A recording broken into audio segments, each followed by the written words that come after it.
Basi ndizo mbili. Lakini weka hapo hivi. Kama nataka kubadilisha. Nikimaliza nitarudishia. Hizi si kuonekana, acha tu.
Na nini Lincoln yuko kwenye briefing?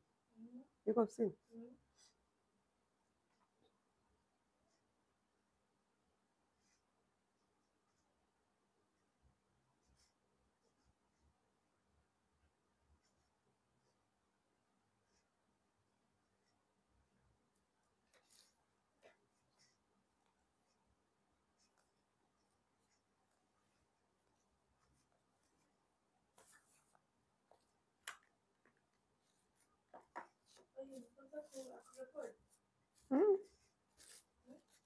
Nilikuwa naulizia tu yuko wapi. Yuko briefing. Hakuhitaji leo. Okay. Kakwambia.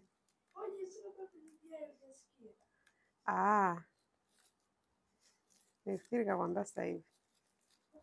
Hello. Hello, hello.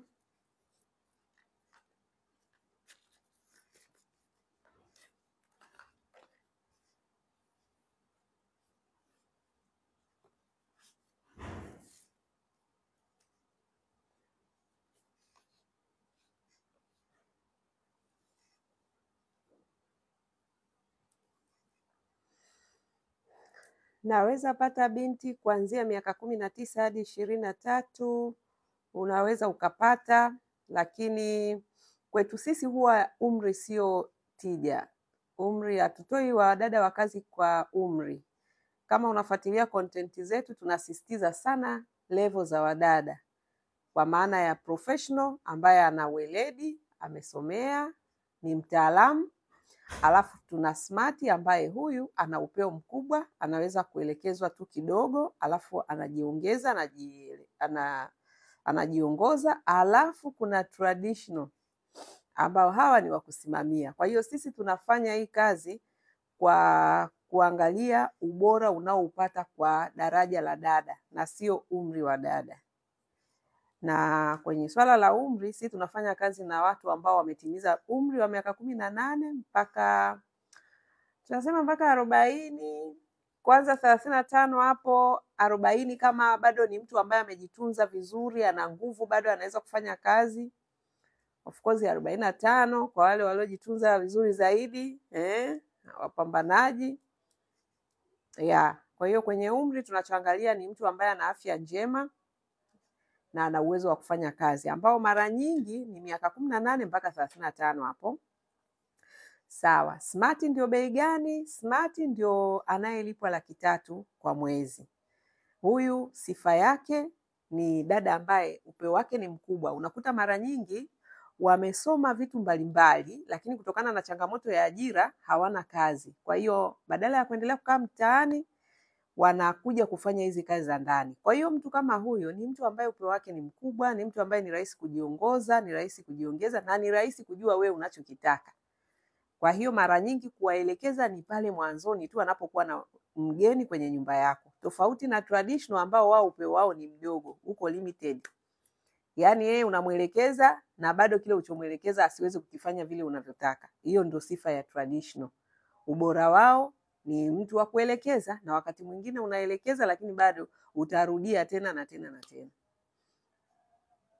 Professional ndio hao wataalamu ambao wamesoma hizo kazi, wanazipenda, ndio taaluma zao, na wengi wanakuwaga na matarajio ya kufanya hizo kazi mahotelini, lakini kama tunavyofahamu hoteli ni chache, wanaoendelea kupata hizo taaluma ni wengi. Kwa hiyo badala ya kukaa mtaani, anakuja kutumia taaluma yake nyumbani kwa mtu.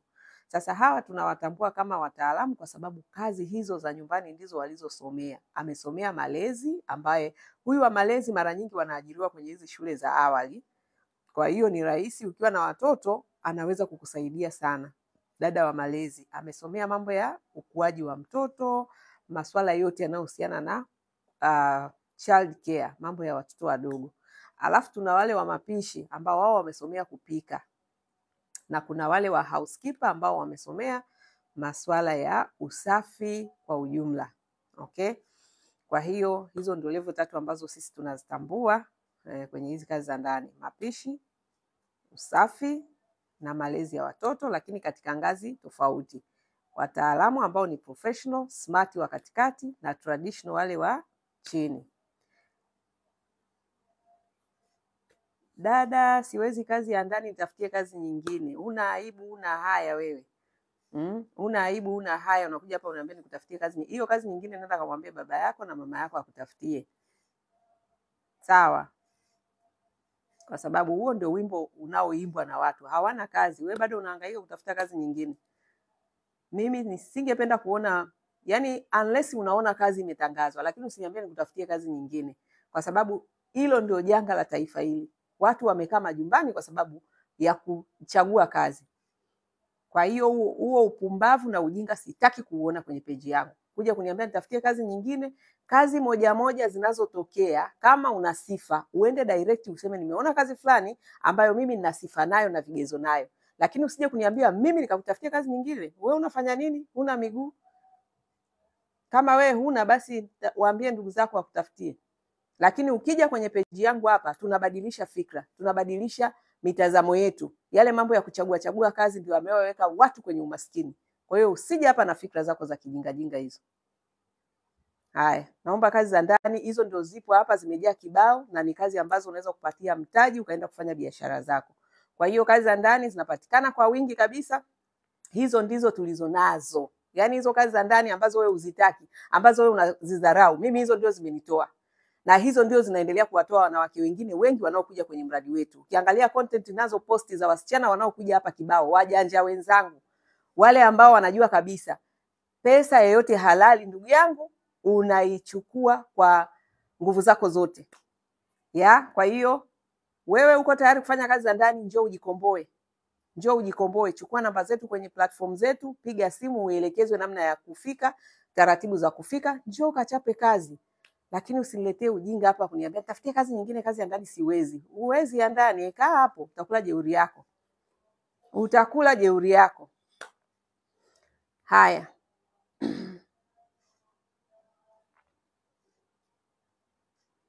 Namba kwenye bio hapo, asijui mnaelekezana nini.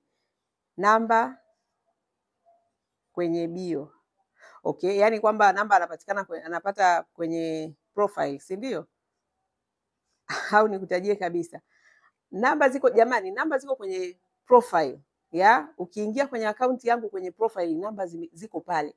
Na sio tu kwenye TikTok, yani ziko kwenye mitandao yote. Ukiingia YouTube, ukiingia Instagram, ukiingia Facebook, ukiingia huku TikTok, Namba ziko pale kwenye profile yangu. Ukiingia pale utapata namba, na hizo namba utapiga. Ofisini kwangu kuna watu ambao tumewapa hiyo kazi, wanafanya hiyo kazi ya kuwaelekezeni utaratibu wa kujiunga na mradi wetu. Kwa hiyo karibuni sana. Mkataba unachukua muda gani? Swali nzuri sana. Mkataba unachukua mwaka mmoja. Mkataba ni mwaka mmoja, na wadada hawalipii. Hizi gharama zinalipwa na mabosi. Mabosi wanaohitaji wafanyakazi, hao ndio wanatulipa sisi. Lakini wadada wanaohitaji kazi, wanacholipa ni muda wa kufanya kazi na sisi mwaka mzima. Na kwa sababu tulipata changamoto ya watu ambao ni waongo, wanakuja hapa wanasaini mikataba yetu na wanatuaminisha kwamba watafanya kazi mwaka mmoja, tukaja kugundua kwamba itabidi tutengeneze sheria ya kuweza kuwajibisha. Kwa hiyo tukaanzisha kitu kinachoitwa dhamana. Dhamana ni mshahara. Baadhi ya hela zako zinakaa ofisini kwetu kwa ajili ya kushika huo mkataba. Ukishaanza kufanya kazi, kuna fedha zitakuja kwanza ofisini kwetu ili zishike huo mkataba wako. Kwa sababu tuliona kuna baadhi wanatuchukulia poa na wanatuona sisi wajinga sana, kwamba hatuna kazi za kufanya, au ni wapuuzi sana, kwamba yani yeye anaweza kutukubalia kwamba anakuja kufanya kazi mwaka mmoja, alafu hapo katikati ameshapata kiela chake alichokuwa anakitafuta miezi yake 2-3, au mwingine tu akipata hata mshahara mmoja tu mbio kaondoka. Kwa hiyo tulivyogundua kuna watu wa hivyo, tukapitisha hiyo sheria. Kwa hiyo ukija hapa kwetu ndugu yangu, yani itabidi tu ufanye kwamba hela yako kiasi inakaa hapa kwetu kama vile iko benki. Itakaa hapa, ukimaliza mkataba wako salama, tunakurudishia dhamana yako, tunakurudishia pesa yako. Hukumaliza mkataba na we unakuwa umechangia huduma yetu. Huwezi kuja hapa ututembelee, utukanyage alafu ushindwe hata kukaa mwaka mmoja kazini. Sisi tutakuwa tumefaidika na nini? Tutakuwa tumepata nini? Kwa hiyo ndugu yangu ndio hivyo. Kuna wadada wengine wanasema wale wana makato sana. Hatuna makato yoyote, ila tu kwa sababu uaminifu hamna. Wengi mnakuwa uaminifu hakuna, kwa hiyo mnakuwa ni binafsi, mnajiangalia tu nyinyi wenyewe. Kwa hiyo ukija hapa unasaini mkataba wetu ukijua kabisa huna mpango wa kukaa mwaka mmoja. Kwa hiyo sisi tukasema tutawachuja kwa staili hiyo. Yule ambaye anajua kabisa ana nia ya dhati ya kukaa mwaka, atakaa, na akikaa mwaka hela yake ataipata. Na wasichana wengi ambao nimewafanyia content za kumaliza mikataba yao wamepata hela zao. Okay? Haya. Fakti kwamba kazi nyingine huwa zinatolewa kwenye matangazo, so uwe tu mpole na upitie matangazo. Yes, yeah. Kama unataka kazi nyingine ambayo utaisubiria pengine isitokee, maana katika hizo nyingine, nataka niwaambie ukweli, hizo kazi nyingine ambazo huwa tunazitangaza, kwanza zina vigezo ambavyo hivyo vigezo wengi hawana. Yaani hivyo vigezo ambavyo vinatangazwaga kwenye hizo kazi nyingine, walio wengi hawana. Kwa hiyo unakuta tunafanya interview na watu karibia 50, nafasi inayogombewa ni moja. Kwa hiyo katika hiyo nafasi moja wanakuja watu. Kuna kazi ya nini iko hapa? Kuna kazi kwanza tuna kazi ya vijana 2 wa kiume iko Mbeya. Mishahara yake ni 555.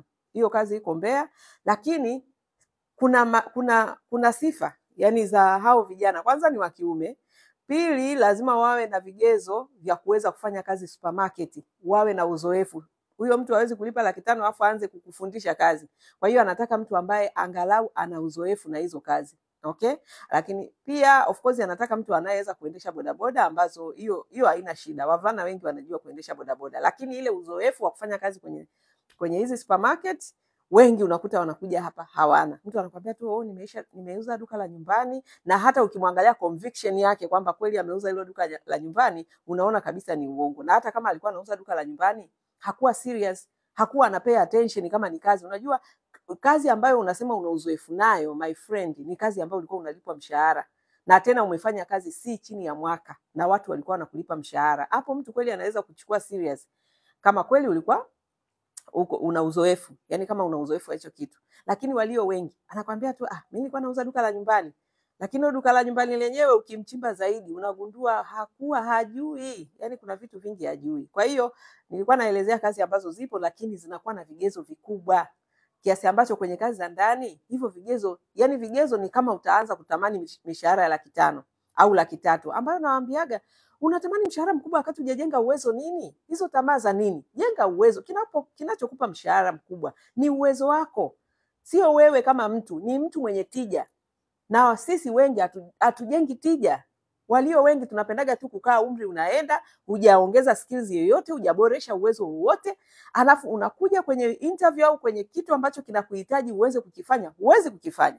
Lakini ni mtu mzima, ni mtu miaka imeenda, lakini una ujuzi gani? Huna. Una uzoefu gani? Huna. Lakini angalau kwa wadada wa kazi za nyumbani, kwa sababu tumelelewa na haya makazi ya nyumbani kama vile ndio makazi yetu. Kazi za ndani ni kama vile ndio kazi za wanawake, na sisi tumejibweteka huko. Tumejibweteka huko. Yaani hata kama ulikuwa unajenga karia yako, ukipata mwanaume akikwambia na kuoa, basi unaacha karia yako, unaacha kila kitu, unakimbilia kwenda kumpikia na kumfulia. Mwisho wa siku, ndani ya muda mchache anaanza kuona value yako sio kwenye kupika, na haoni value kwenye kupika tu na kumfulia, haoni value. Haoni. Mwanzoni pale, kwa sababu ndio mko kwenye mambo ya mahaba hapo, utadanganyika kwamba mwanaume nampikia mwanaume chakula kitamu na namchanganya kwa mapishi. No.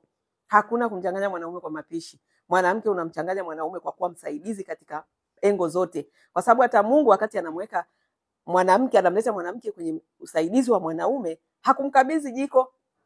Hakumleta pale akamwambia sasa wewe mpikie huyu mwezio. Hapana, alimkabidhi majukumu ya kibiashara. Lima bustani na kuitunza. That is business. Kwa hiyo mwanamke, unataka upate thamani kwa mume wako na ndoa yako, I'm telling you, sio habari ya kupika na kufua. Hivyo ni vitu ambavyo ni extra, ni vitu ambavyo actually unaweza kuhaya watu ambao wana ujuzi zaidi wakafanya hizo kazi ndogo ndogo, lakini lazima uhakikishe katika yale mambo ya msingi ya familia wewe unashiriki katika kumsaidia.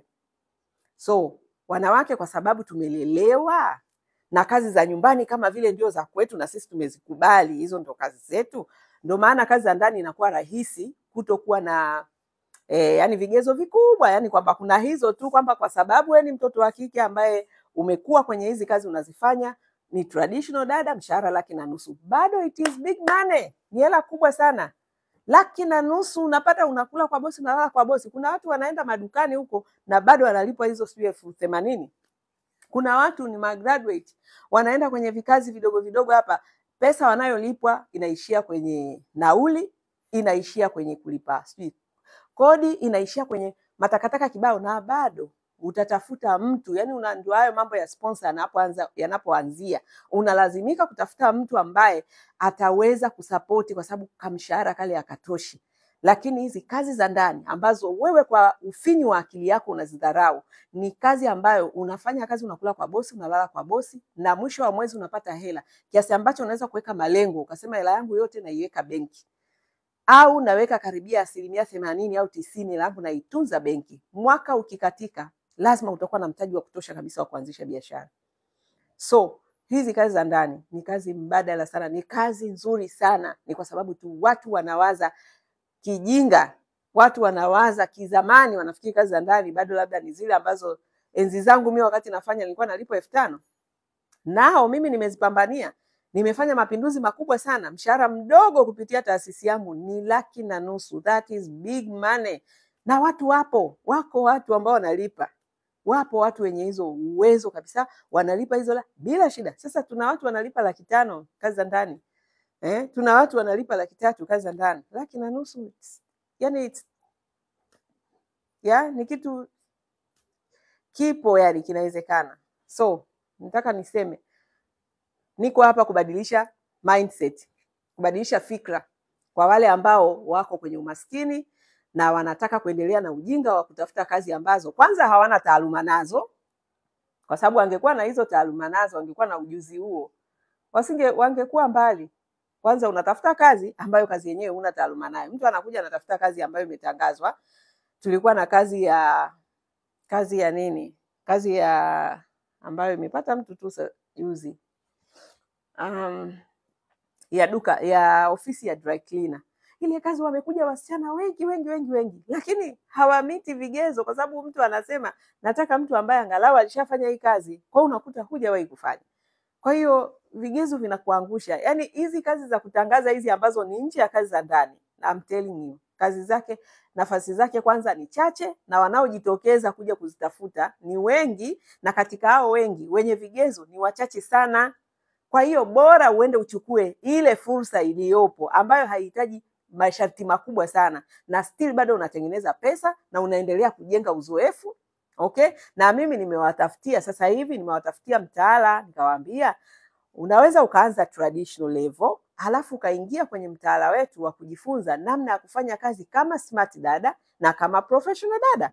Mnaona nawapostia huo mtaala, mnafikiri ni utani. Mimi nimefanya kazi hii muda mrefu sana, najua mabosi wanachokitaka, na kwa sababu wengi hamjui mabosi hao wanataka nini, ndio maana nimeanzisha hiyo kozi niwasaidie wale ambao mko serious. Wakati unaendelea kufanya kazi katika level ya traditional, endelea kuongeza maarifa, ili ukitoka traditional, 1 year unafanya kama traditional, mwaka wa pili unaingia kama smart, mwaka wa 3 unaingia kama professional. Mimi na uhakika wa kukusaidia kufika kwenye hizo level, kwa sababu ninakijua wanachokihitaji hawa mabosi. Nikikutrain wewe na uhakika. Kuna wengine wanakuja hapa na vyeti, wametoka kwenye hivi vyuo kusoma hayo mambo ya mapishi na housekeeping, bado wako mbali. Yani hawako mbali kwa ujuzi, bado wanahitaji sana msaada. Inabidi tena tuanze kuwapiga brush na nini vitu kama hivyo. Kwa hiyo mimi nina uhakika kabisa kwa mtu ambaye yuko serious, hizi kazi za ndani, of course kupitia Wadada Center. Okay, kwa sababu huko nje bado watu wanalipana 50,000 bado. Kwa hiyo kwa wajanja ambao wataona opportunity kubwa ambayo tumeitengeneza, fursa kubwa ambayo tumeitengeneza sisi kama Wadada Center, ni sehemu ambayo unaweza ukatoka, yani ukachomoka kimaisha na ukaondoka kabisa kwenye umaskini. Shida zenu ndio hizo, mnapenda fancy jobs. Useme tu niko TRA, niko sijui niko wapi, mna maeneo yenu wenyewe mnapenda yani kujiattach nayo. That is, hiyo ni brainwash. Mmekuwa brainwash jamani. Badilisheni fikra zenu, kwa sababu hawa watakaoenda huko kwenye hizo nafasi ni wachache sana.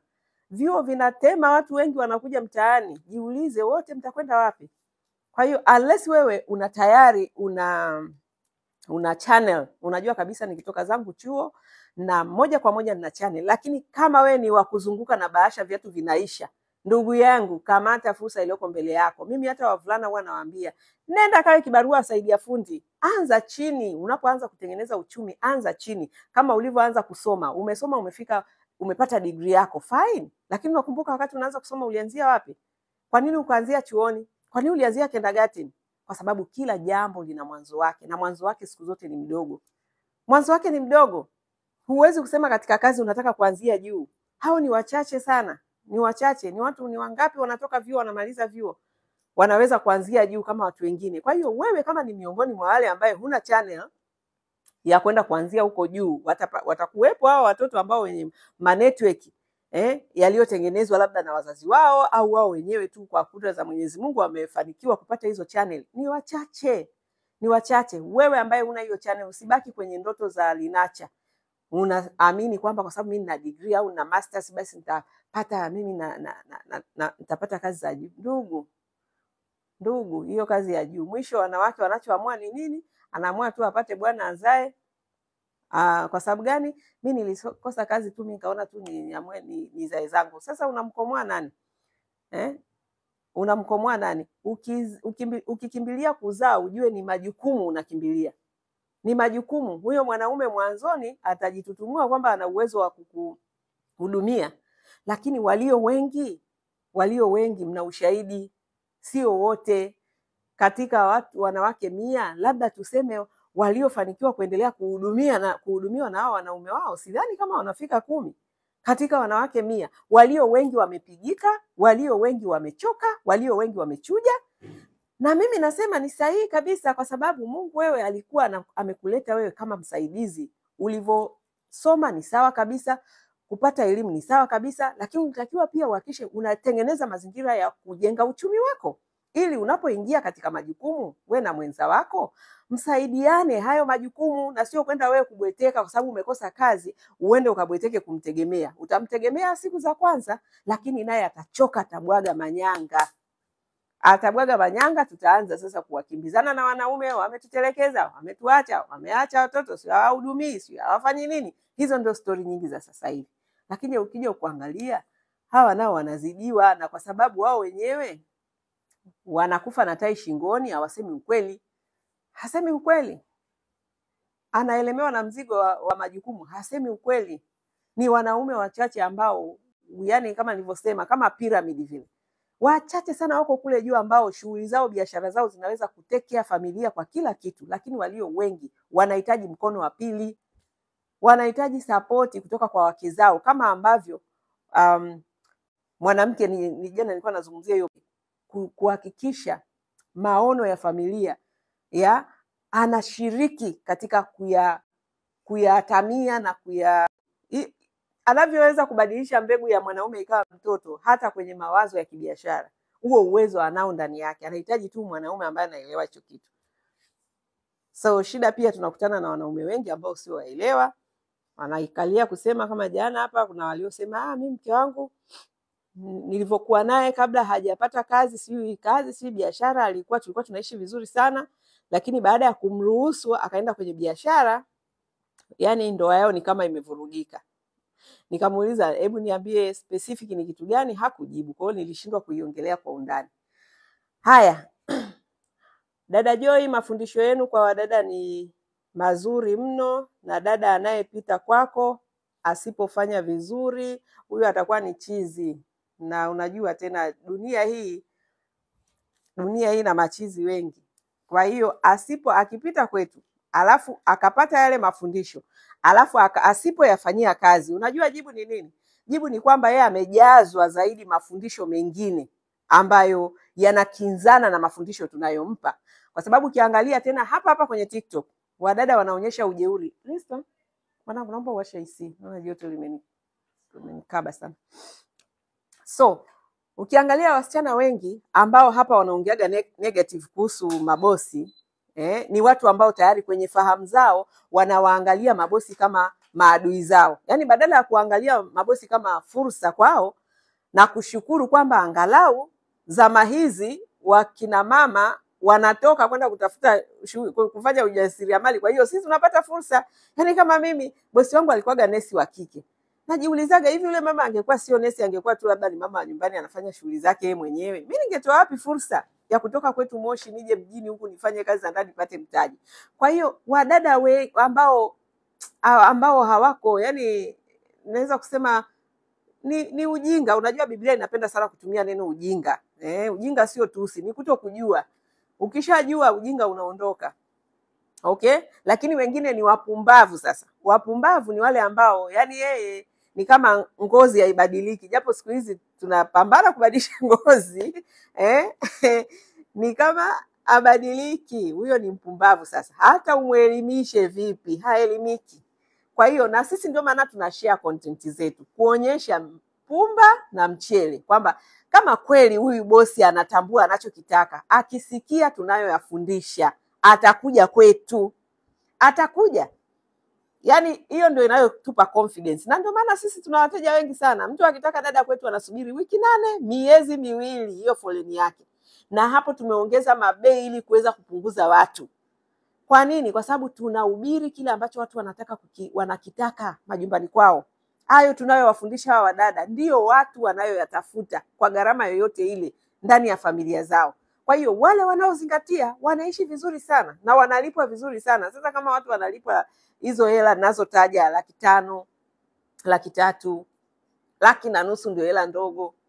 Lakini tunahakikisha tunawapiga mabrashi ya kuondoa matakataka kichwani kwao, waweze kwenda kufanya kazi hizi kwa ubora, waweze kwenda kufanya kazi hizi kwa uaminifu, waweze kwenda kufanya kazi hizi kana kwamba wanajifanyia wao wenyewe. Manake hiyo ndio amri tuliopewa, kwamba unalotaka kutendewa mtendee mwenzio. Kuna huyu dada ukimuuliza hivyo, ungekuwa dada wa kazi, ungekuwa wewe sasa, jifikirie, vaa viatu vya mwenye nyumba, kwamba wewe ndio mama mjengo. Anakuja dada labda anafanya vitu ambavyo nyinyi sasa mnavifanyaga. Wengine unataka utembee na mume wake, wengine unataka umpige mtoto wake, wengine wanataka sijui mambo kibao. Utajisikiaje? Anakwambia si nitajisikia vizuri. Naambia basi kama wewe utajisikia vizuri, basi bosi wako usiende kumfanyia hayo. Lakini ndio hivyo. Wengine wako huku kama nilivyosema, wana matakataka vichwani huko, waliojazwa. Unajua, ndio maana Yesu alisema yeye ni amekuja duniani lakini sio wa duniani. Maana yake mafundisho ambayo unatakiwa kuyajaza kwenye moyo wako, kwenye ufahamu wako, ni mafundisho ya ufalme wa Mungu, ni mafundisho ya neno la Mungu, kwa sababu neno la Mungu asili yake sio duniani, asili yake ni Mungu. Kwa hiyo ili uwe tofauti ndani ya dunia hii, inabidi kichwani kwako, moyoni mwako, matendo yako ufuate yale ambayo hayatoki asili yake, chanzo chake sio ulimwengu huu. Na ndio maana mnaona tunawafundisha sana kwa kutumia neno la Mungu, ili wawe mabalozi wazuri katika dunia hii kwa kutumia asili yetu sisi kama binadamu, maana sisi asili yetu ni Mungu. Lakini ukisha haribika ukaenda ukaenda kuwa mtumishi, sijui mtumishi au mtumwa wa adui, atakujaza ya kwake. Akikujaza ya kwake, ndio utakuja kuyaeneza duniani. Ukija kuyaeneza duniani, ndio unaenda nayo kwenye familia za watu. Unataka ulale na mme wa mtu, unataka upige watoto wa watu, unataka uwafundishe mambo mabaya. Hizo ni kazi za ibilisi shetani, ambazo hapa sisi hatukubaliani nazo, hatuzifundishi. Na tukiwapata watu wa hivyo, wengine wezi, lazima tuwaanike hapa, tuseme jamani, mnapokuja hapa mjue mnaingia kwenye ulimwengu mwingine. Tuko duniani lakini tunayoyawakilisha sio ya duniani, tunayawakilisha ya Mungu. Sisi hapa ni mabalozi wa Mungu. Okay, sawa.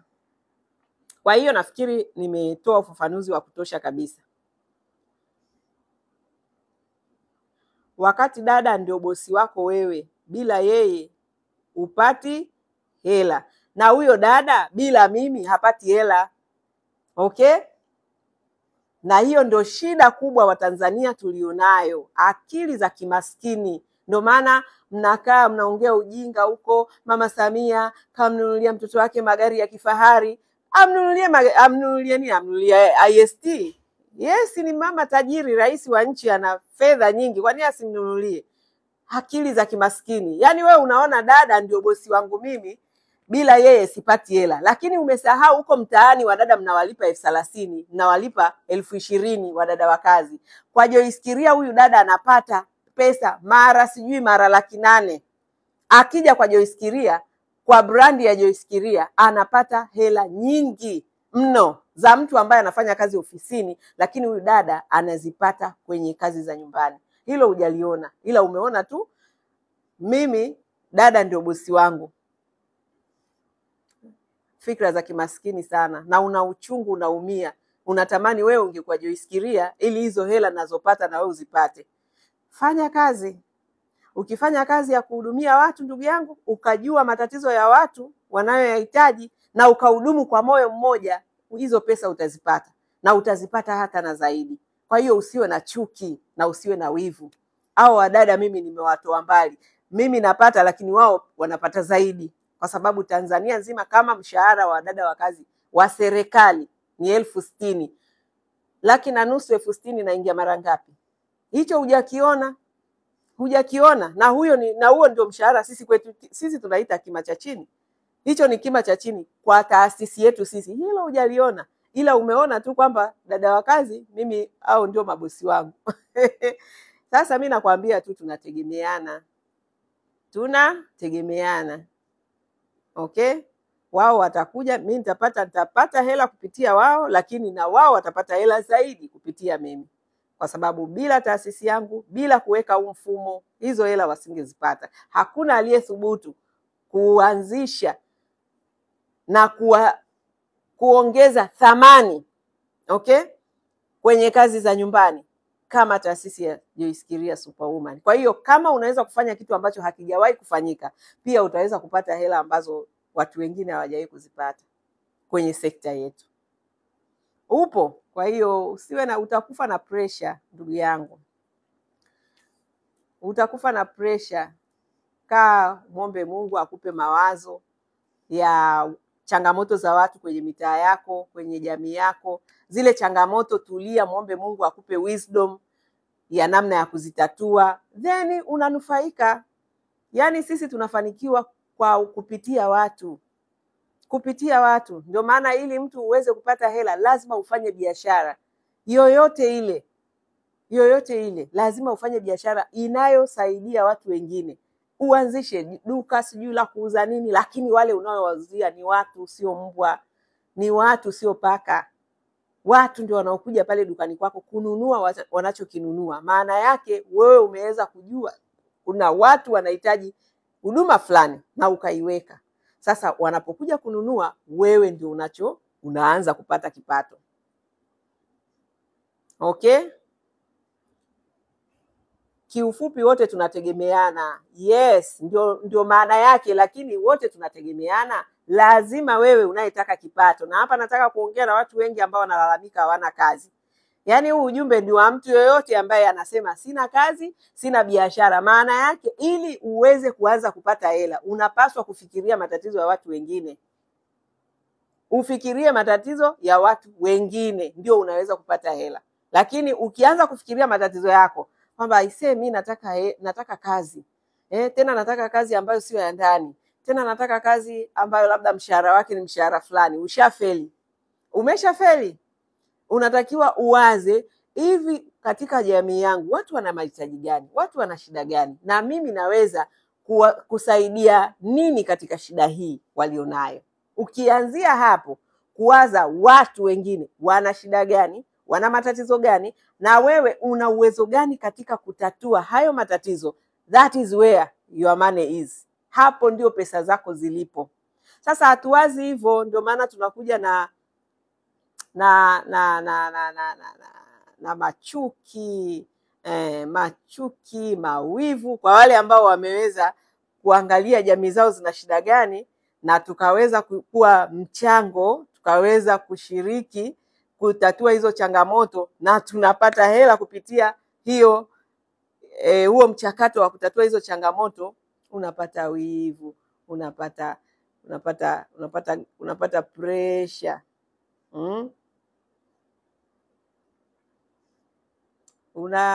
Eti uso wako hujaglow na iona hasira. Okay, sawa. So what's a big deal yani? Kama unaona hasira kwenye sura yangu, shida iko wapi? Wewe hiyo inakunyima nini? Usingizi, chakula, yani inakukoseshaje amani? Na sisi vijana wa kiume utuone, nimeshaongea sana kuhusu vijana wa kiume. Nimesema sasa hivi vijana wa kiume walio wengi hamtaki kuchafuka. Mnataka kazi za kuperuzi. Hamtaki kwenda kubeba zege, hamtaki kwenda kwenye saidi ya fundi, sehemu ambazo watu wanajenga, mbebe zege mchafuke, hamtaki. Mnataka kupangusa simu. Mnataka kupangusa simu. Ndugu yangu, ni hatari. Huko ndiko kunako wafanya vijana sasa hivi wengi wanajigeuza kuwa wanawake. Sorry to say that, lakini huo ndio ukweli. Vijana hawataki kazi za kuchafuka. Rudi, nenda katafute kibarua cha kulima. Cheza na udongo, lima, upate pa kuanzia. Maisha yanaanzia chini. Hizo kazi chache ambazo huwa tunazitangaza za wavulana, wanaopata ni wachache, wanaokuja kutafuta hizo kazi ni wengi, lakini ukiwaangalia unaona kabisa hakuna mtu anayetaka kuchafuka hapa. Sasa watu wote ambao leo hii mnaona wamefika mbali, walianzia huko chini. Kwa hiyo kama we ni mtoto wa kiume, ni kijana wa kiume, kwanza kabisa, yani kubali kuchafuka. Kubali kuchafuka, anza chini. Tafuta sehemu ambayo watu wanajenga, vibarua vimejazana kibao, usiogope kuchafuka. Ukichafuka ndugu yangu, utakuja baadaye kukaa kivulini. Nafikiri unaelewa kabisa hiyo kanuni. Utahangaika juani, lakini baadaye utakuja kukaa kivulini. Lakini ukisema sasa hivi unataka tu uanzie juu, matokeo yake ndio hayo. Sasa hivi vijana wengi mnakimbilia kulelewa, mnakimbilia kuwa mashoga, mnakimbilia yani maisha ya mteremko. Kwa mtoto wa kiume haipendezi. Haipendezi hata kidogo. Hata kwa watoto wa kike. Kwa sababu hayo maisha yanakuwa ya muda tu. huyo mwanaume atakupetipeti mwanzoni, lakini nakwambia kama hukujiandaa kiuchumi kama mtoto wa kike, kama yule mwanamke wa Mithali ya 31, utaumia. Utakaa na huyo mwanamke lakini utaisema namba. Wengi ambao walianza vizuri kwenye mahusiano, lakini baada ya kuanza maisha halisi, maana yale maisha ya mwanzoni yanakuwaga ni maisha ya kupetiana, maisha ya yani yale ya mwanzoni yale yamejaa sukari ni nyingi sana kwenye maisha ya mwanzoni. Lakini wanawake walio wengi, sisemi kama ni wote, lakini walio wengi, mwisho wake haujawa mzuri baada ya kile kipindi cha honeymoon kuisha.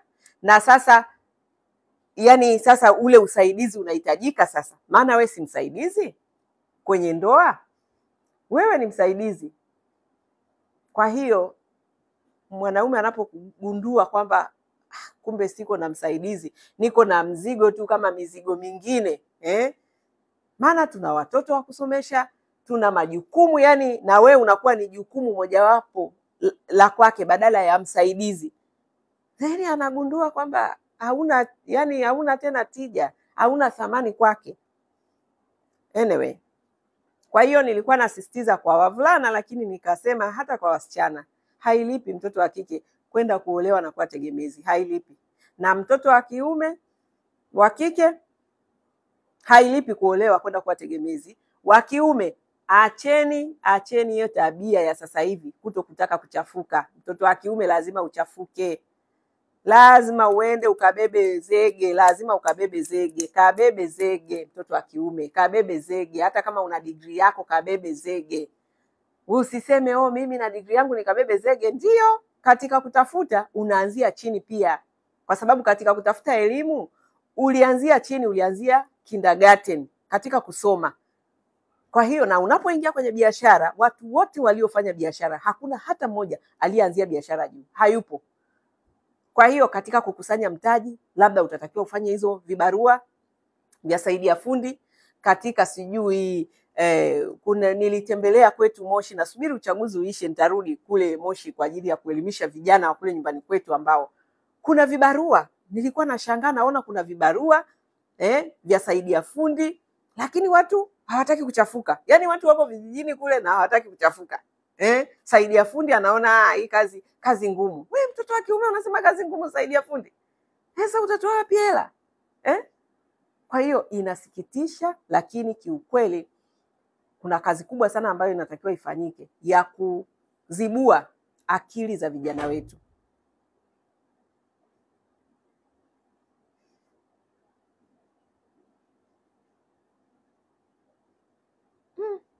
Jamani, naomba nisingependa kuona matusi, kwa sababu hapa sio sehemu yake.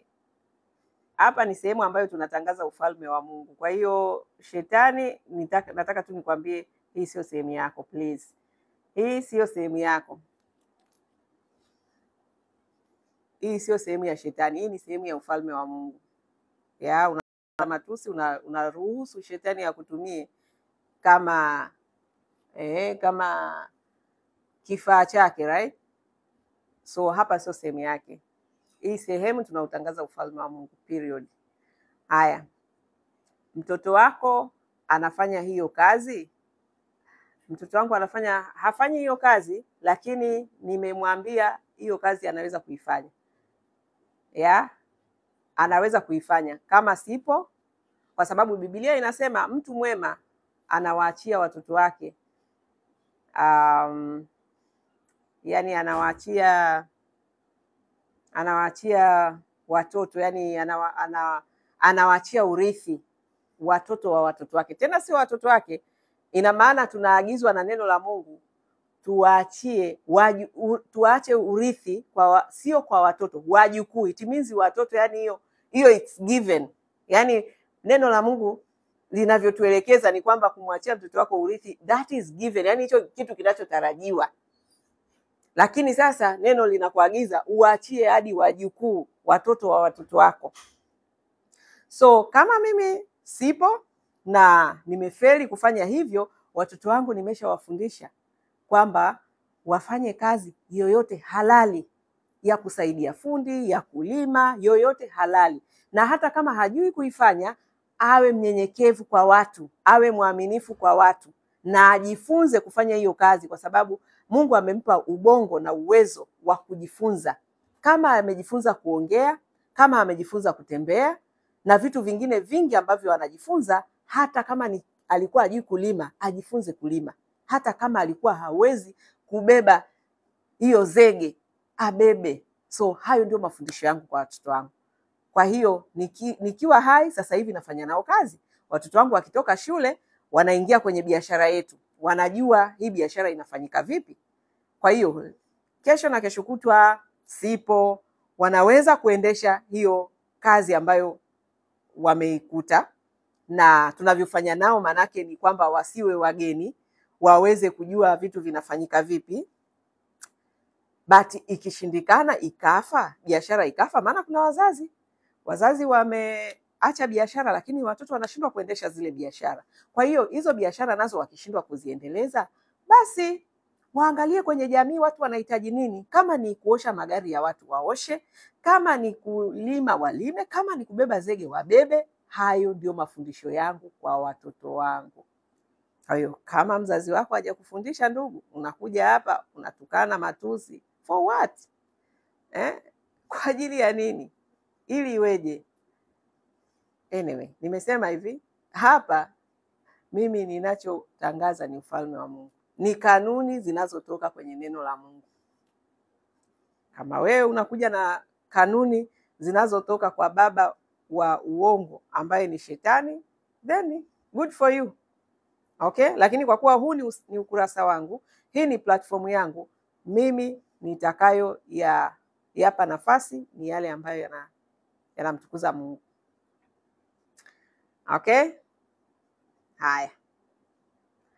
Anyway, so jana niliahidi ningekuja kwenye hii live ya leo, lakini sijui kama wale wa jana leo wamekuwepo, kwa sababu kulikuwa kuna mada tuliacha, nikasema tutaiongelea, lakini sasa na leo nimeongea mambo mengine mengi. Tumesoma, tuna degree, tunataka kazi tulizosomea. Hatutaki ushenzi. Tarehe 29 tutapata. Unataka kazi uliosomea. Aliyekutuma ukusomea hiyo kazi ni nani? Unataka kazi uliosomea. Hivi unajua hizo kazi mnazosomea ulikuwa ni mpango wa kuwa control watu na kuwatengeneza watu waje wawe wafanyakazi. Na kipindi hicho walifanikiwa kwa sababu walikuwa wanahitaji manpower, walikuwa wanahitaji watu wengi sana wa kufanya kazi. Na hapa nazungumzia mifumo ya wanadamu, mifumo ya dunia. Nisikilize vizuri, labda itakusaidia. Wewe unayesema umesoma, sasa hivi umeongea, maana mwanzo ulitukana, lakini naona sasa hivi umeongea, na ulichokiongea huo ni ujinga wako, ndio maana huna kazi.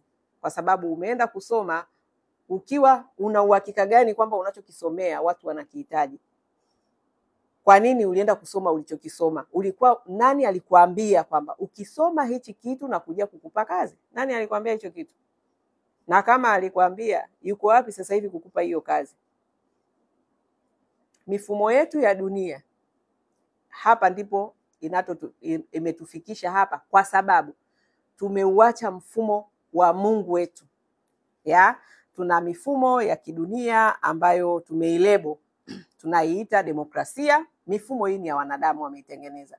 Tunaita ubepari, ni mifumo ya wanadamu. Tunaita ujamaa, demokrasia, ujamaa na kujitegemea, ubepari. Hii ni mifumo ya kidunia ambayo imetengenezwa na wanadamu. Na kwa kuwa taratibu zake ni za kibinadamu, ndio maana kila siku binadamu anadai mabadiliko ya sheria, kwa sababu sheria ya mwanadamu sio kamilifu. Lakini kama ungelikuwa wewe kama mtu unatambua kwanza asili yako ni inatoka kwa Mungu, kwa sababu wewe ni roho. Sisi Mungu aliyetuumba, tunasema tunafanana na Mungu, tumeumbwa kwa sura na mfano wa Mungu. Sisi tunafanana na Mungu kiroho. Kwa hiyo kwanza kabisa ni lazima ungetambua katiba ya Mungu kabla hujatambua katiba za dunia, kabla hujatambua sheria za wanadamu. Ungekuwa umeitanguliza kwanza katiba ya Mungu wako aliyekuumba na ukajua wewe ni nani. Kwanza Mungu amekuumba wewe kama una mwili, una roho na una nafsi. Na ili uweze kujua Mungu wako amekuandalia nini au anataka uendeende vipi, unapaswa kuinvest kiroho. Na kiroho huwezi kujua, kuna aina mbili tu, ufalme wa giza na ufalme wa nuru. Na ukiwa unajua hivyo vitu, maana yake ni kwamba hii mifumo ya dunia haitakutingisha. Mifumo ya dunia itakuwepo kwa ajili ya mipango ya duniani, lakini yale mahitaji yako unayoyahitaji ni mahitaji ambayo yanatoka moja kwa moja kwa Mungu. Na watu wote wenye imani hiyo ni watu ambao hawatalia na rasilimali ambayo ni Mungu aishie milele. Ni Mungu mwenye anayemiliki kila kitu ambacho amekiumba kwenye ulimwengu huu. Huwezi ukawa unamwamini Mungu alafu stili bado unalia na rasilimali ambazo mwisho wa siku utakufa, utaziacha. Hiyo tarehe 29 unayoisema, una uhakika gani wewe utatoboa? Una uhakika gani kwanza utaifikia hiyo tarehe 29? Ukiwa hauna maarifa ya kimungu, hauna hekima ya kimungu, ndio wewe utakayeona kwamba hapa duniani umefika, una kila kitu, lakini mwisho wa siku ni upepo, ni ujinga, ni upumbavu, na hivyo vitu utaviacha hapa duniani. Utaviacha. Utaondoka hapa duniani, utaviacha. Lakini ungelijua ya kwamba Mungu aliyekuumba kwanza anasema anakujua kabla hujaingia, kabla baba yako na mama yako hawajakutana. Mungu anasema kwamba alikujua. Na anasema anakuwazia yaliyo mema. Kwa hiyo hata kama kwenye hii mifumo ya kidunia unaona kama hakuna fursa, hakuna nini, laiti ungekuwa unamtegemea Mungu pamoja na hiyo elimu yako unayosema au na maarifa ulionayo, kivyo vyote vile ungekuwa umeona opportunity. Watu kwenye hii nchi ambayo wewe unasema umesoma, una degree lakini huna kazi. Kuna watu hawajasoma na hawana kazi. Huoni kama wewe una shida? Kama wewe umesoma, una degree na huna kazi, lakini kuna mtu hajasoma na ana kazi na ana biashara na anaendesha maisha yake na ategemei serikali na lalamiki serikali na chochote kile kinachoendelea yeye kwake hewala na maisha yake anaenda. Huoni wewe una shida? Huoni una shida? So my friend, utakapoendelea kutegemea mifumo ya kibinadamu, sijui demokrasi, sijui ubepari, sijui ujamaa na kujitegemea, my friend, huko ni kujilisha upepo, na utaendelea kupata mafrustration, na walioko kwenye hizo mamlaka utaumia. Na ndio maana neno likasema tii mamlaka, kwa sababu usipotii mamlaka wewe ndio utakayeumia. Lakini vile vile unapaswa kutegemea ufalme wa Mungu na sio falme za wanadamu. Hizi serikali, tunategemea serikali, ni falme za wanadamu. Hatupaswi kutegemea, sisi kama binadamu hatupaswi kutegemea falme za kibinadamu, kwa sababu falme za binadamu zina mapungufu wakati wote. Sasa hivi ndio hivyo, unasoma, una degree, huna kazi. Falme za kibinadamu. Lakini ungekuwa unautegemea ufalme wa Mungu, na kuhakikishia ungekuwa una kazi, ungekuwa una biashara, ungekuwa una maisha mazuri. Ungekuwa unaishi kama watu wengine ambao wanamtegemea Mungu wanaishi vizuri. Na hawajasoma, hawako serikalini, na wana biashara, wana kazi, maisha yao yanaenda. Ni watu wanaotegemea falme tofauti. Kwa hiyo usione watu tuko hapa tuna support serikali, tuna ufalme wetu original ambao tunautegemea, ambao huo ufalme ni wa amani. Wewe unatangazia tarehe 29 uende ukafanye fujo. Shetani ndio analeta chaos. Shetani siku zote anatumia binadamu ili asababishe vurugu, ili afanikishe malengo yake ya kuua na kuharibu, kama ambavyo ndio malengo yake siku zote. Mungu siku zote ni Mungu wa amani. Amani popote pale ambapo unaona kuna chaos, kuna vurugu, ujue huyo ni shetani anatumia watu, na atawaletea sababu ambazo mnaona kabisa hizi sababu ni sababu zinazo yani shetani haji na kitu ambacho wewe utamuhisi ni muongo. Atakujia na kile ambacho wewe unataka kukisikia. Kwa hiyo utaambiwa serikali hii wanafanya hivi, wanafanya vile, ili uingie hasira, uende ukafanye vurugu. Utakayeumia ni wewe. Ni wewe utakayeumia, kama wengine ambao tayari tunawasikia wanalialia, wanalalamika. Kwa hiyo hata siku moja, ndio maana tumeambiwa Biblia imesema tu kirahisi tu, usishindane na mamlaka. Tii mamlaka, kwa sababu wanajua usipotii mamlaka wewe ndio utakayeumia. Na hata Yesu Kristo alituonyesha mfano. Alitii mamlaka.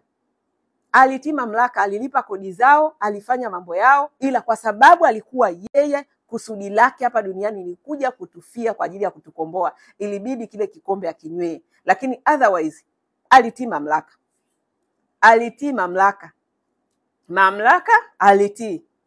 Hawa sijui wa nini, hawa sijui Mafarisayo hawa na nini, sawa, aliwa challenge na nini, lakini inapokuja kwenye mamlaka, ndugu yangu, Yesu Kristo alitii mamlaka. So anyway, wewe tarehe 29 nenda kafanya unachotaka kufanya, but I'm telling you,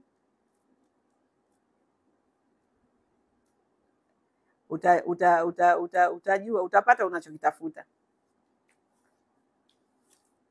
Haya, lakini kikubwa ndio hicho, jiulize kwa nini unasoma.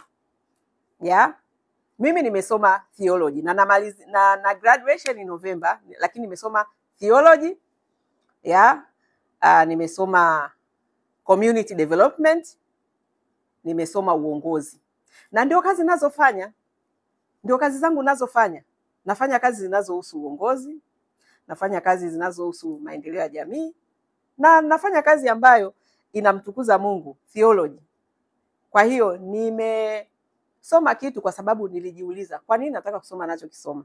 Kwa sababu ya kazi ninayoifanya tayari. Kwa sababu ya kazi ninayoifanya tayari. So wengi sasa tunakurupukaga tu kwenda kusoma kwa sababu ya mifumo tayari ipo. Wewe nenda kasome, ukimaliza utapata kazi nzuri. Utapata kazi nzuri. Matokeo yake ndio haya.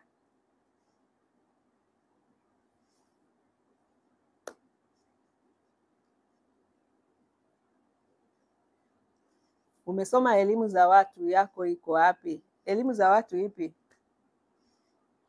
Yaani elimu za watu ipi? Biblia ni elimu za watu? I don't know. Kama ni elimu za watu, basi mimi inanisaidia. Okay? Kama Biblia ni elimu za watu, mimi kwangu hiyo elimu imenisaidia. Nina biashara, nina kazi, silalamiki serikali, so inanisaidia. Wewe labda ulichokisoma, wewe ambacho umeenda kukisoma, wewe kinakusaidiaje? Maana unalalamika, umesoma, una degree, una kazi. Mimi nimesoma theology, elimu ya Mungu, elimu ya kumjua Mungu, elimu ya uongozi, elimu ya maendeleo ya jamii. Nina kazi, nina biashara, silalamiki serikali. So which is which? Maana elimu maana yake ni uelimike na iweze kukusaidia kuboresha maisha yako. Kama una elimu ambayo haiboreshi maisha yako, what is the point? What is the point? Huyu dada hajitambui. Okay. So na uko kwenye ukurasa wangu kwa mtu ambaye hajitambui. Sawa kabisa. Yaani mimi sijakufuata, sikujui ni nani, lakini uko kwenye ukurasa wangu wa mtu ambaye unasema hajitambui. All right. I say, wewe unayejitambua ndio uko hapa unanililia kwamba umemaliza degree na huna kazi. Mimi ndio nasoma sasa hivi, lakini kazi nimekuwa nazo muda mrefu. Yaani kazi, biashara, ujasiriamali, kujitegemea, muda mrefu nafanya kazi zangu. Silalamiki serikali, sijui haijanisaidia, Mbona hujaelimika bado? Hizo kucha umejikana. Yaani kucha zina shida gani? Sijaelimika kwa sababu ya kucha. Kwa hiyo kucha wewe unayoona ina shida gani? Unajua Yesu alivyokuwa anaambiwa, na my role model ni Yesu Kristo kwanza. Hiyo iko hivyo yani. Okay? Hiyo iko hivyo. I say, yani hapa naona ufalme wa shetani umetawala, lakini utashindwa kwa jina la Yesu. Mimi kwanza Yesu ndio role model wangu. Wale Mafarisayo walimwambia, wanafunzi wako mbona wanakula bila kunawa mikono? Akasema kinachomtia mtu najisi sio kinachomuingia. Okay? Ni kinachomtoka. Kwa hiyo kinachomtoka, haya maneno ninayozungumza yanatoka kwenye fikra, hayatoki kwenye hizi kucha. Kwa hiyo haina maana yoyote unasema hujaelimika kwa sababu unaweka kucha. Kwani kucha ndio zinafanyaje? Kucha hazifanyi kazi, kucha haziongei, kucha hazifanyi. Kucha ni kucha tu. Kucha ni kama nywele tu. Just hivyo. lakini kinachomtoka mtu ndicho kinachomtia mtu unajisi. Okay? Yesu ndio mwokozi wangu, ndugu yangu. Yaani wewe kama shetani anataka kukutumia, ameshindwa. Mimi Yesu ndio anayenitunza. Yesu ndio anayenitunza, ndugu yangu. Yesu ndio anayenitunza. Sasa tuangalie tu matusi ambayo unafurumusha hapo, yanatoka kwa Yesu, yanatoka kwa shetani? Mmepaniki, mnashusha matusi mengi, yanatoka kwa nani? Yaani Yesu hakuwahi kutoa matusi ya namna hiyo, na mimi hapa sijatoa tusi la aina yoyote, nawaelimisha tu ya tena kwa wale ambao nyie wenyewe mmekuja hapa kwenye ukurasa wangu. Ya wewe unayemdhihaki Mungu ni wewe unayetukana matusi. Okay? Unayekuja kwenye ukurasa wangu, sijakuita alafu unatukana matusi alafu unaniambia mimi ndio namdhihaki Mungu?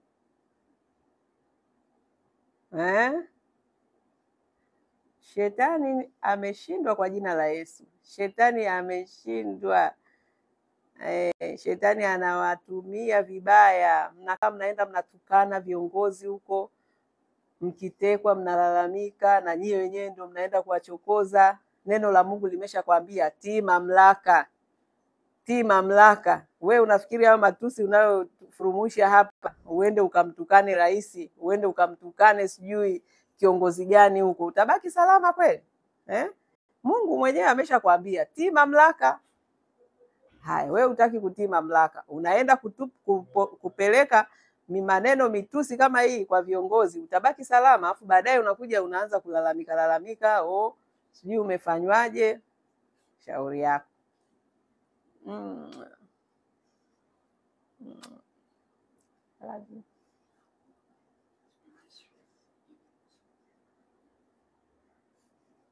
Huo ndio ukweli jamani. Watu wanatukana hivi, umeshawaona wanavyotukana watu mpaka yani wanatukana.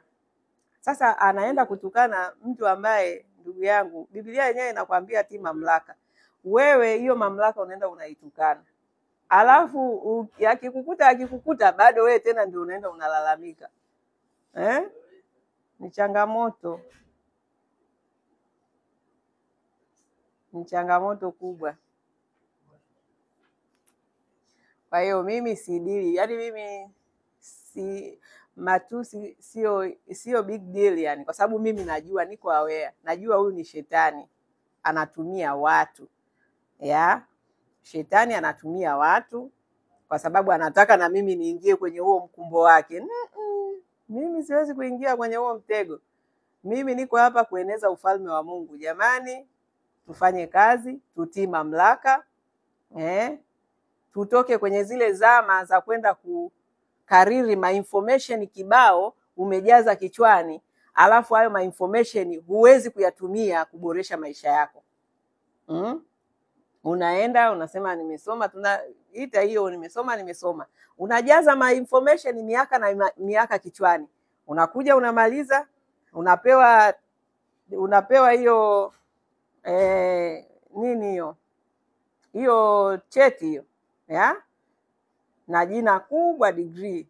Lakini we mwenyewe maisha yako umeweza kutransform vipi kwa kutumia hizo information ambazo ulikuwa unakusanya muda wote? Hiyo miaka yote ambayo ulikuwa wewe unasoma, unasema unasoma, umejaza information kibao kichwani, lakini unakuja mtaani tena unaanza kulialia, unaanza kulalamikia serikali, unaanza frustration, tukana watu bila sababu. Unatukana watu bila sababu za msingi. Kwa nini? Kwa sababu una hasira. Umekusanya information miaka yako yote ambazo hizo information umeshindwa kuzitumia kubadilisha maisha yako. It's sad. It's very sad. Kwa hiyo ni wakati wa kubadilisha fikra zetu.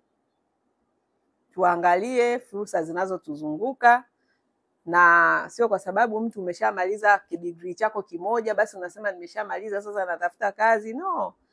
Endelea kusoma. Kuna vitabu vingi vina maarifa mengi ambayo Unaweza ukaanza kusoma vitabu na ukatransform maisha yako kabisa. Ya, unaweza ukatransform maisha yako kabisa.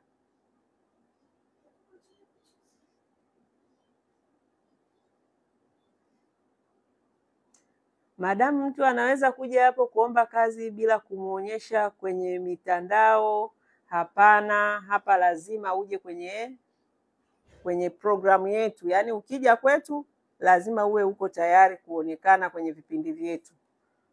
Ya.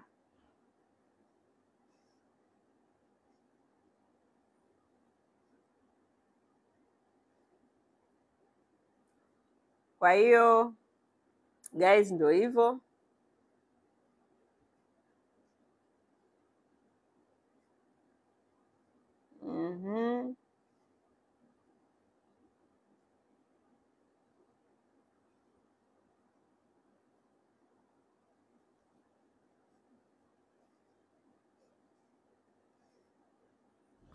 Unachanganyia mafaili. Mimi sichanganyi mafaili. Niko timamu, alafu niko Roho Mtakatifu, yani ametake over.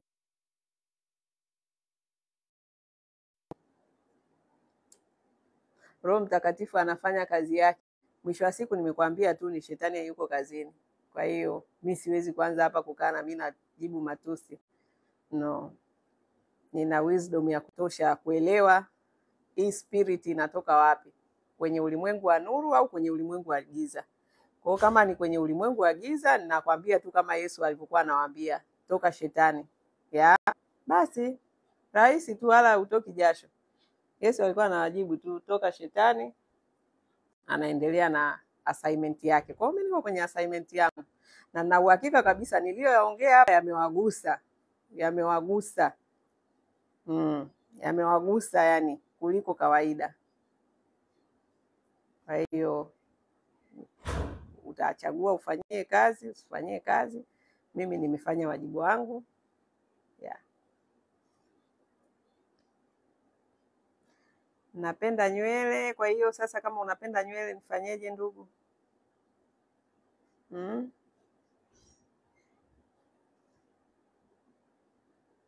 Ila wewe ni mkarimu sana, ila ingine kuwa wengine singekuaje.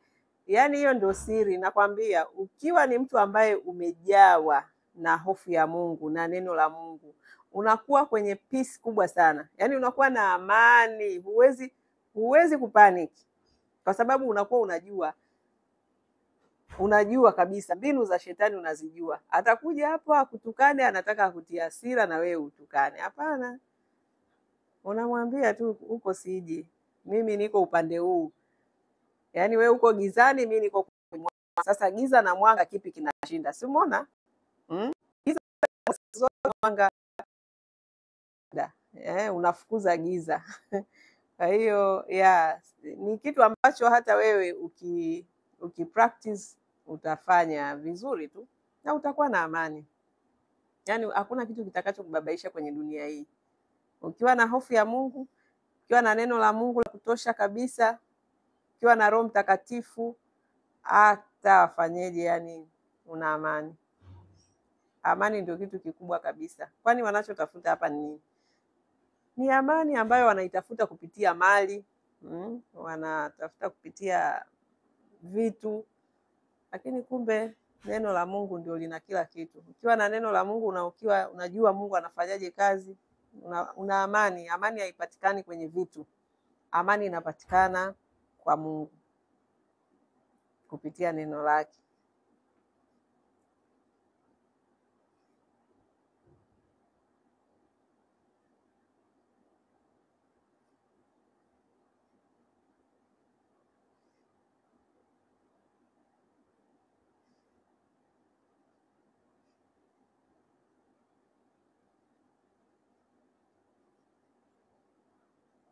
Sasa unafanya nini kwenye ukurasa wangu eti toka hapo hakuna Mungu?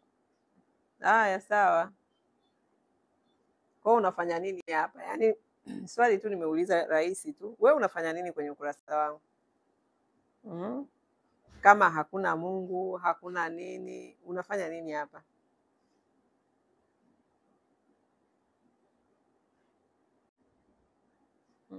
Huoni kama wewe ndio una shida?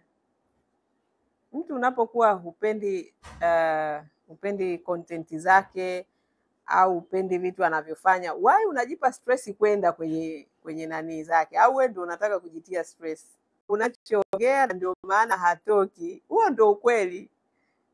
Na mimi napiga kwenye mshono kwa sababu wanapaswa kusikia wanachotakiwa kusikia. Wanadanganywa huko. Wanadanganywa.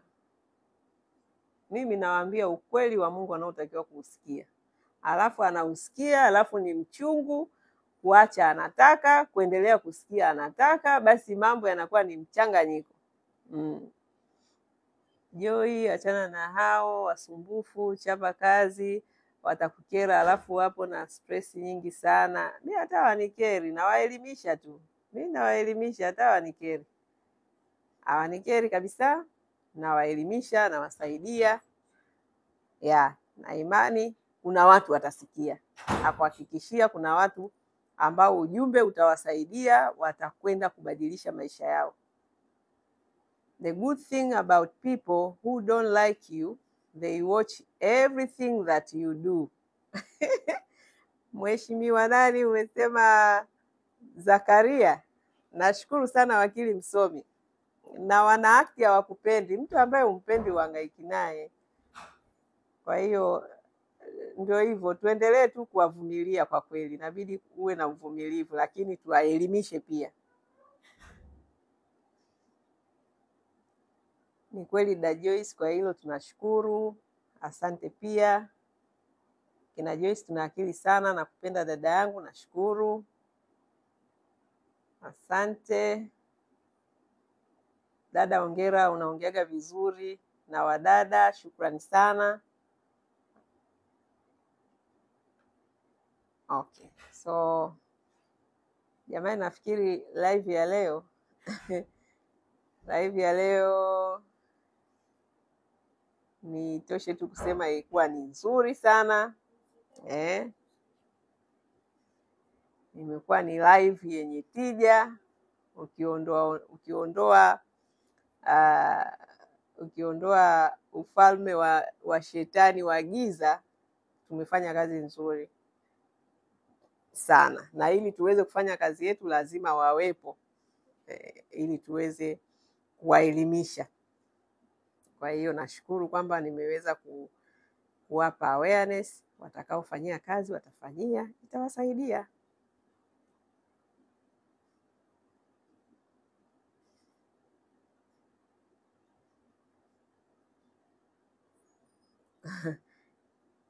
Ila huo ni uchafu. Ndiyo, ni uchafu. Lakini Yesu alisema uchafu unaendaga chooni. Yesu alisema hivi, kinachomwingia mtu kinaingia tumboni, kinaenda chooni. Kwa hiyo kama ni uchafu na kula uchafu, no problem, inaenda chooni. Lakini alichokisema kibaya ni kile kinachomtoka mtu. Umeona mitusi iliyowatoka hapa? Hicho ndicho alichokisema.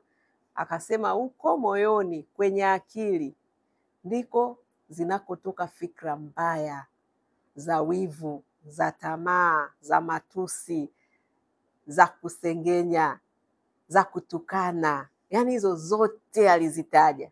Kwa hiyo nani ana shida? Mimi ambaye nimeweka kucha zangu ndefu na kula uchafu, lakini unaingia tumboni, unaenda chooni? Au wewe ambaye umekuja hapa ukashambulia kwa matusi ya chuki, matukano ya aina yote, umetoa matusi, yani sasa jibu wewe utajipa kama yupi ni yupi. Maana hao wote Yesu aliongelea. Wachafu, wanaokula vitu vichafu, si ndio? Kama hizi kucha, kama unasema ni uchafu, sawa, Yesu aliongelea pia. Kwa sababu ya wale wanafunzi wake ambao walikuwa wanakula bila kunawa. Akasema sawa, lakini wanakula bila kunawa, huo uchafu unaenda tumboni. Kimuingiacho mtu, akasema hakimpi unajisi, ila kimtokacho. Mimi hapa nimewaambia maneno mazuri, nimewaambia namna ya kubadilisha maisha yenu, namna ya kupata kazi, namna ya kupata biashara, namna ya kujikwamua kiuchumi. Hizo zote mbinu ni mimi kinywa changu au mawazoni kwangu, kwenye fikra zangu, hayo ndio yaliyonitoka, ya kuboresha maisha yenu. Lakini nyinyi mmeona yaliyowatoka, baadhi yenu, sio wote, baadhi waliotoka hapa, waliokuja kuvamia kwenye comment hapo na matusi ya kila namna. Sasa hayo yalitajwa na Yesu kwamba hayo ndio yanayomtia mtu unajisi, ndugu yangu. Ndio maana nikasema hapa, vita iliyoko popote pale duniani, hakuna vita ya kisiasa, hakuna vita sijui ya kiuchumi. Tuna vita hizo mbili, vita ya ufalme wa nuru na ufalme wa giza, period. Hakuna vita nyingine, usidanganyike. Hizi siasa, uchumi na mambo mengine ni shetani anazitumia kama tool, kama nyenzo za kupitisha ajenda zake.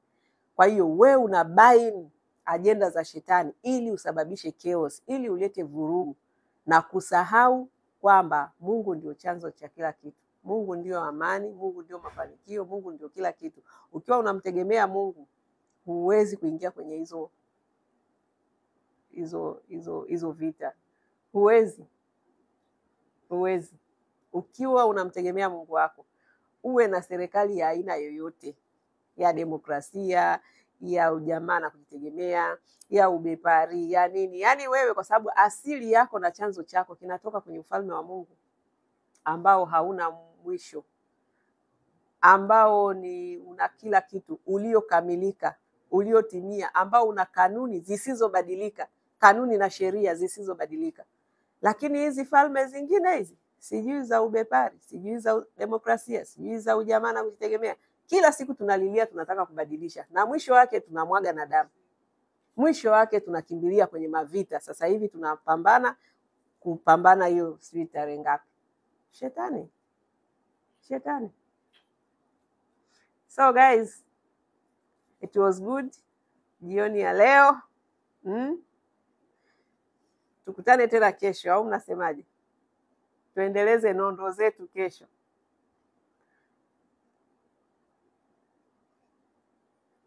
Oktoba tunatoka wote, hatutiki. Sawa, wengine tunaenda kutiki. Kwa hiyo tutakutana huko. Tutaona wanaotoka na wanaotiki, tutaona.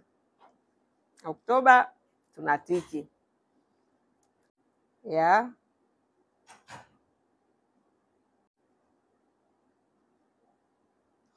Haya jamani, mimi nawaaga. Kesho tena ni siku, tutaendelea kuelimishana. Lakini kumbukeni, vita yetu hii ni ya falme na mamlaka. Hakuna vita ya kisiasa, hakuna vita sijui ya kiuchumi. Tuna vita ya falme na mamlaka. Tuna vita ya ufalme wa Mungu na ufalme wa shetani. Sasa wewe umechagua huko upande gani? Hiyo ni wewe.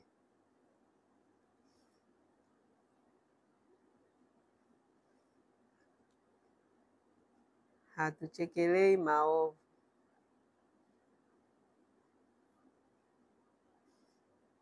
Hizo kucha unaosha vipi?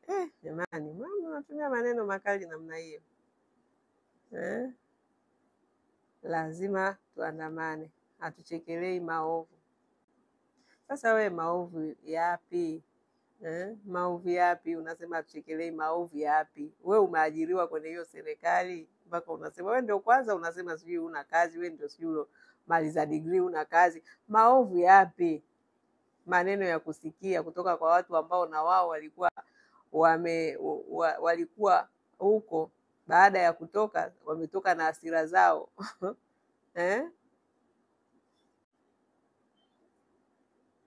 Wametoka na hasira zao kweli. We unaambiwa, akili za kuambiwa changanya na za kwako.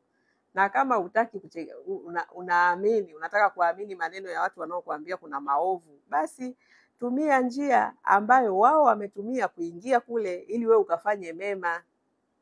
Na una mema gani kwa matusi unayotukana hapa? Una mema gani kwanza? Kwa matusi tu unayotukana, una mema gani? Ndio maana Mungu amewaweka wale aliowaweka, kwa sababu anajua kwa hizi hasira mlizo nazo, huenda nyinyi ndio mngefanya mabaya zaidi. Ndio maana neno la Mungu linasema Mungu yeye ndio huwa anainua ufalme na anauondoa ufalme. Ni Mungu ndio anayeweka ufalme na kuondoa ufalme. Usidanganyike.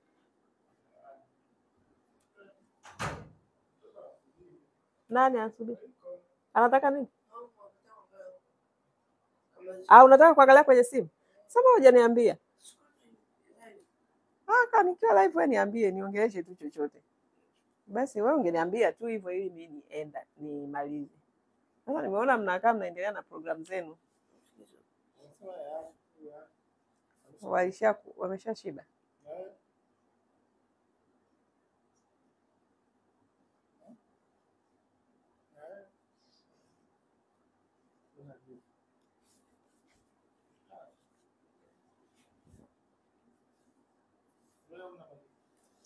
Nimebandika kucha ya kawaida, ikanipa shida kwenye kuchamba sembuse hizo. Sasa kwa nini unaiga? Hiyo ndio shida yenu. Kwa nini unaiga? Sio kwa sababu umemwona Joyce Kiria amebandika na wewe unabandika.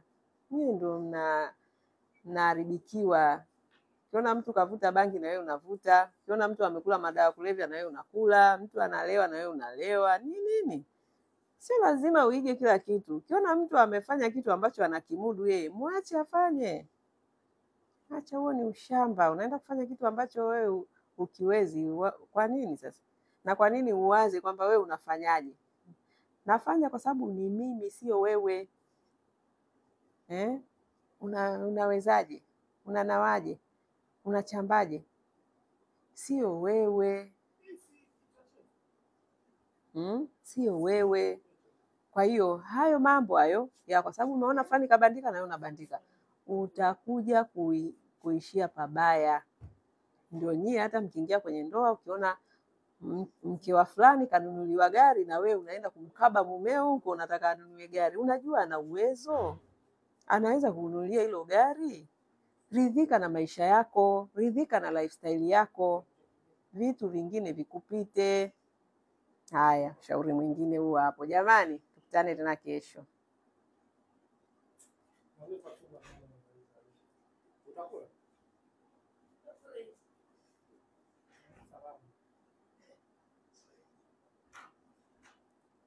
Mkiwakorofisha kweli mtanane. Mimi? Hapana. Nilimwomba chai.